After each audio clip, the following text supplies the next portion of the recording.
자, 이런 계약에 따라서 이루어졌기 때문에 부친께서 돌아가시고 나서 보험금을 수령하죠. 상속인들이. 이것은 계약에 의한 상속인의 고유재산으로 보았기 때문에 상속재산으로 보지 않습니다. 상속 포기를 한 상속인이라도 부친의 생명보험금, 사망보험금을 수령하여 사용하시는 것은 괜찮습니다. 다만 이것이 만약에 수익자가 부친 피상속인 이름으로 되어 있다. 자, 이 경우에는 상속재산이죠. 따라서 상속 포기의 대상이 되기 때문에 찾아 쓰는 것은 어렵습니다.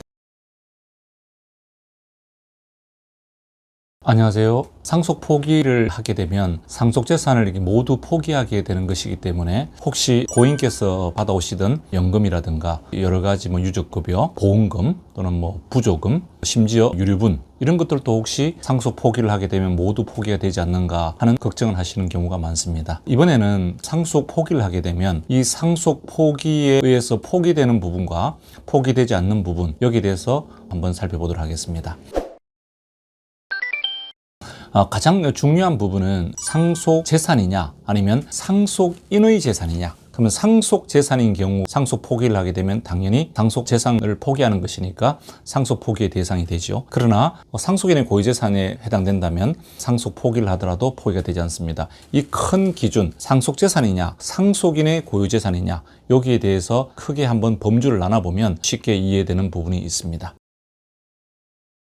자, 먼저 유족연금부터 한번 볼까요? 만약에 상속 포기를 하게 되면 유족연금을 수령할 수 있을까? 결론적으로 무슨 말씀드린다면 상속 포기를 하더라도 유족연금을 수령하는 데는 아무런 지장이 없습니다. 유족연금에게 수급하는 권리는 상속인의 고유재산입니다. 이름도 유족 아닙니까? 따라서 상속재산이 아니므로 이런 경우에는 상속 포기를 하더라도 상속 포기의 대상이 포함되지 않기 때문에 상속인은 계속 유족연금을 수령할 수 있습니다.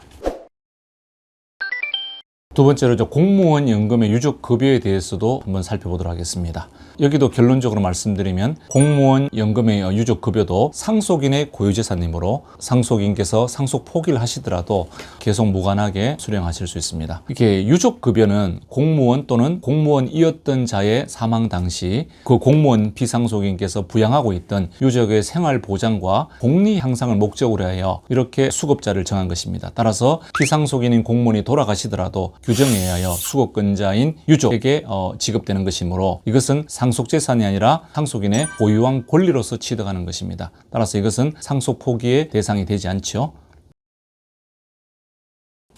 이번에는 장례 비용과 부조금에 대해서 한번 살펴보도록 하겠습니다. 왜 이 부분이 중요하냐 그러면 상속 포기를 하게 되면 상속 재산에 포함되는 부분을 상속 포기한 사람이 또는 상속 포기하려는 자가 상속 재산에 포함된 부분을 사용해버렸다, 소비해버렸다, 처분해버렸다 이런 경우에는 상속 포기가 인정이 되지 않습니다. 즉 상속 포기를 하였더라도 상속 포기가 되지 않고 단순 승인 그러니까 상속 포기가 인정되지 않는 거죠. 자, 이런 경우에는 나는 상속 포기를 했는데 또는 나는 상속 포기를 하려고 하는데 이런 경우에 장례 비용을 아버님의 예금에서 지급해버렸다. 이런 경우에는 우리 민법을 한번 살펴보시면 상속에 관한 비용은 상속 재산 중에서 지급한다 라고 이렇게 규정을 하고 있는데 상속에 관한 비용은 상속 재산의 관리 및 청산에 필요한 비용을 이렇게 의미하고요. 그러면 이 장례 비용도 이 범위에 포함되느냐? 여기에서 이제 대법원이 판시한 게 있는 것이 우리 대법원은 피상속인, 즉 고인이죠. 고인이나 또는 우리 자녀들인 상속인, 상속인의 사회적 지위와 그 지역의 풍습 이런 것 등에 비추어서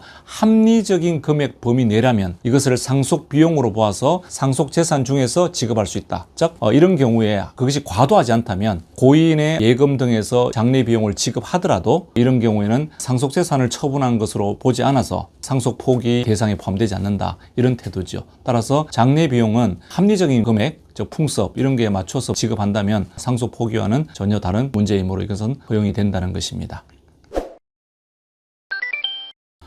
그리고 부조금에 대해서 한번 이렇게 살펴보도록 하겠습니다. 고인께서 돌아가시면 주변에 많은 지인들이나 친지분들께서 조금씩 장례 보태라고 이렇게 주시는 금액이죠. 이 금액을 사용하는 것은 관계없을까? 우리가 어떻게 생각하면 아무 문제가 되지 않냐? 이렇게 생각을 하십니다. 물론 그것도 맞고요. 자, 부조금에 대해서 한번 생각해보면 이것은 장례 비용에 충당을 합니다. 부조금이 장례 비용에 쓰고 남는 것이 있으면 상속인들이 각자 법정 상속인에 따라 나누어 가지면 됩니다. 따라서 이 부조금은 당연히 상속 재산이 될 수가 없죠. 피상속인의 것도 아니고 또 돌아가신 이후에 주변에 친지분들이 주신 거기 때문에 이 부조금은 문제가 없는데, 이 부조금을 가지고 다투는 경우가 있습니다. 즉 나에게 들어온 부조금은 다 내 거다 뭐 이러는 분들도 계시고요. 이 부조금의 용도에 대해서 한번 살펴보면, 부조금은 우선 장례 비용에 충당한다. 그리고 남는 것이 있으면 공동상속인들이 각자 법정 상속에 따라 나누면 된다. 여기에 대해서 대법원 판례가 나와 있어요. 이 부조금에 어떻게 사용할 것인가. 이걸 한번 살펴보면, 사람이 사망한 경우에 조의금 등의 명목으로 보내는 부조금은 상호 부조의 정신에서 유족의 정신적 고통을 위로하고 장래에 따르는 유족의 경제적 부담을 덜어주려고 이렇게 이제 정려되는 것이기 때문에,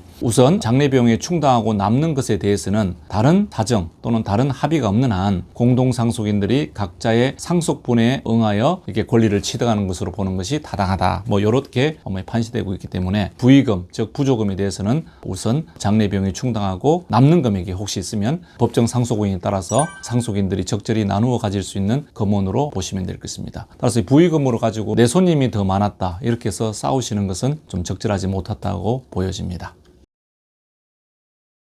생명보험금에 대해서 살펴보도록 하겠습니다. 이 생명보험 계약은 어떻게 이루어지냐면, 피상속인께서 생전에 이 생명보험 계약을 맺으시죠. 그리고 보험료를 납부하시고 거기 보험약관에 피상속인께서 돌아가시면 이 생명보험금을 상속인 또는 특정의 상속인에게 지급하는 거로 그렇게 약관을 작성하십니다. 자, 이런 계약에 따라서 이루어졌기 때문에 부친께서 돌아가시고 나서 이 보험금을 수령하죠. 상속인들이. 이 수익자로 수령하는 상속인들은 이것은 계약에 의한 상속인의 고유재산으로 보았기 때문에 이 부분은 상속재산으로 보지 않습니다. 따라서 상속 포기를 한 상속인이라도 부친의 생명보험금, 사망보험금을 수령하여 사용하시는 것은 괜찮습니다. 다만 이것이 만약에 수익자가 부친 피상속인 이름으로 되어 있다. 자, 이 경우에는 상속재산이죠. 따라서 상속 포기의 대상이 되기 때문에 이 경우에는 찾아 쓰는 것은 어렵습니다. 상속 포기한 사람은 이 부친이 수익자로 된 사망보험금, 생명보험금을 수령하여 사용할 수는 없습니다. 그렇지만 이것은 세법상 상속세 대상은 됩니다. 즉 생명보험금은 상속인의 고유재산,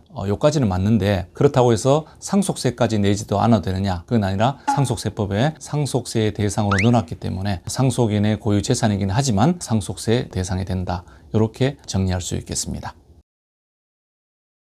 다음으로 상속 포기를 하게 되면 유류분 반환 청구권, 유류분권도 포기가 되는지 여기에 대해서 한번 살펴보도록 하겠습니다. 이것은 완전 원칙으로 한번 돌아가 보면요. 상속 포기는 상속인 지위 자체를 포기하는 것입니다. 근데 우리 유류분 요건도 살펴보면 이 유류분권 또한 상속에 따른 권리이거든요. 따라서 이 상속 포기를 신고하여 이게 결정 심판문을 받게 되면 당연히 상속인 지위 자체를 포기하는 것으로 되기 때문에 그 상속인의 지위에 기반해서 생기는 유류분권 또한 상속 포기한 것으로 보아서 상속 포기를 하게 되면 유류분권 또한 포기하게 됩니다.